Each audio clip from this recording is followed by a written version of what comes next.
Kok mau ya jadi TKW? Itulah kata-kata netizen yang julid. Hai, assalamualaikum besti-bestiku. Nih sambil nyapu, aku mau cerita tentang suka dukanya menjadi PMI alias TKW Taiwan ya. Jangan pernah julid ya beb sama orang yang yang bekerja sebagai TKW atau PMI. Sama mereka juga berjuang untuk keluarganya masing-masing ya say. Nih aku mau cerita sukanya sebagai PMI ya. Aku di Taiwan udah 14 tahun. Gak mau pulang, maunya di Taiwan. Bercanda ya. Oke nih ya, aku ceritain sukanya. Sukanya aku tuh bukan aku ya, kita itu mendapatkan gaji di atas 10 juta. Mungkin kalau di Indo melebihi UMR ya, mengalahkan UMR maksudnya. Terus kita itu bisa menguasai bahasa Mandarin, maksudnya begitu. Meskipun ya ada yang pendidikannya rendah. Ada juga yang kuliahan banyak kok yang menjadi PMI ya. Karena apa? Mungkin karena di Indonesia tuh susah mencari lapangan pekerjaan begitu. Di sini gaji bervariasi ya beb, dari 10 juta nyampe 20 juta bahkan lebih ada ya. Tergantung rezekinya masing-masing. Kadang ada majikannya orang kaya terus ngasih tambahan gajinya kayak gitu, ada yang ngasih uang tambahan uang makan tambahan, ada pokoknya bervariasi lah ya kalau masalah gaji. Tapi yang paling sedikit itu ya 10 jutaan setahu aku. Terus yang lebih senengnya lagi kita bisa naik pesawat bekerja sambil healing, benar kan? Dan juga kita itu penghasil devisa negara terbesar ya dari PMI. Dari PMI manapun ya. Ya pokoknya masih banyak sukanya ya. Terus dukanya itu ya kita jauh dari keluarga. Terus apa-apa kita sendiri. Sakit sendiri, nangis sendiri, kangen sendiri, kayak gitulah ya. Terus nggak bisa pulang setiap hari ya, intinya jauh aja dari keluarga. Terus kita tuh harus mandiri, tapi itu semua dikalahkan dengan besarnya gaji di sini say. Pokoknya kalau udah gajian, terima gaji pas tanggal gajian tuh seneng banget ya, dapat uang banyak terus dikirim ke keluarga buat kebutuhan masing-masing, terus bisa nabung juga, terus bisa bikin rumah juga ya. Pokoknya yang sudah ada di Taiwan khususnya ya, kalian ciao aja, hati-hati dalam bekerja, pandai-pandailah membawa diri ya, begitu biar disayang majikan. Kalau masalah gaji mah ngikutin menurut aku mah beb, kalau majikan udah sayang, udah cocok dengan kerjaan kita, gaji itu pasti ditambahin sendiri, nggak usah diminta. Itu yang terjadi sama aku sekarang. Alhamdulillah dapat majikan super baik. Nah, yang masih di Indo yang ingin ke Taiwan, semangat juga belajar di PT-nya ya. Jangan males-malesan, harus nurut kayak gitu.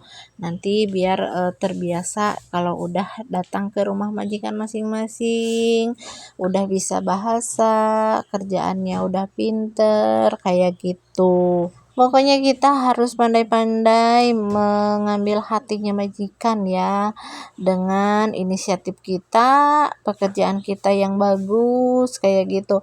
Apalagi yang jobnya lansia ya, yang ngurus orang sakit itu penuh banyak tantangan banget menurut aku.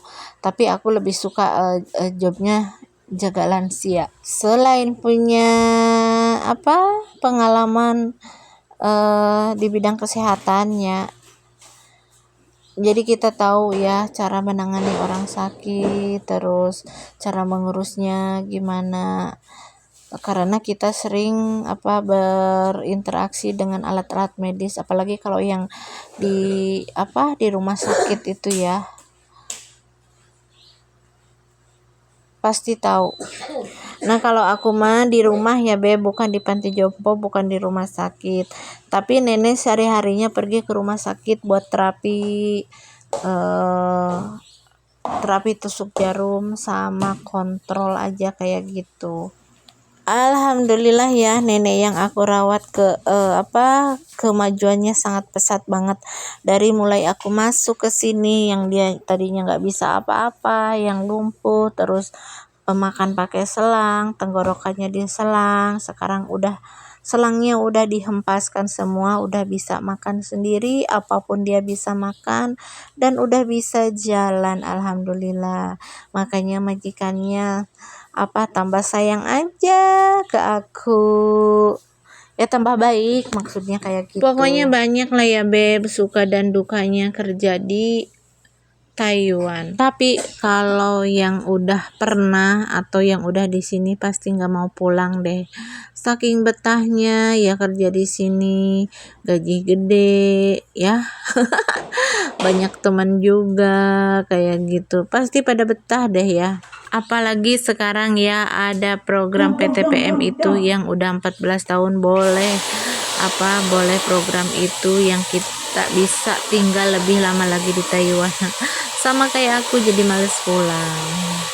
Soalnya ya kalau pulang juga ke Indonesia seusia aku yang udah tua, mau kerja apa di sana? Ke pabrik nggak bakalan masuk. Terus bikin usaha kitanya kan belum tentu, ya harus dari nol. Ya tapi mudah-mudahan ya nanti pulang aku punya usaha. Rencana sih aku pulang ya 3 tahun lagi ya, 1 kontrak lagi itu baru rencana.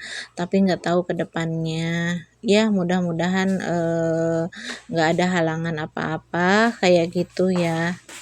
Terus uangnya terkumpul buat modal, buat segalanya, biar bisa kumpul dengan keluarga ya Beb, karena aku juga kan nggak mungkin selamanya di sini kayak gitu. Enggak terasa nih ya, sambil ngacaprak nyapuku udah beres, aku lanjut mau jemur inces dulu nanti ya, mau jemur inces, mandiin, terus masak kayak gitu ya. Sehari-hariku beginilah ya, ngejemur inces, mandiin inces, masak, udah selebihnya ya udah baringan, rebahan, nunggu inces bangun, main HP.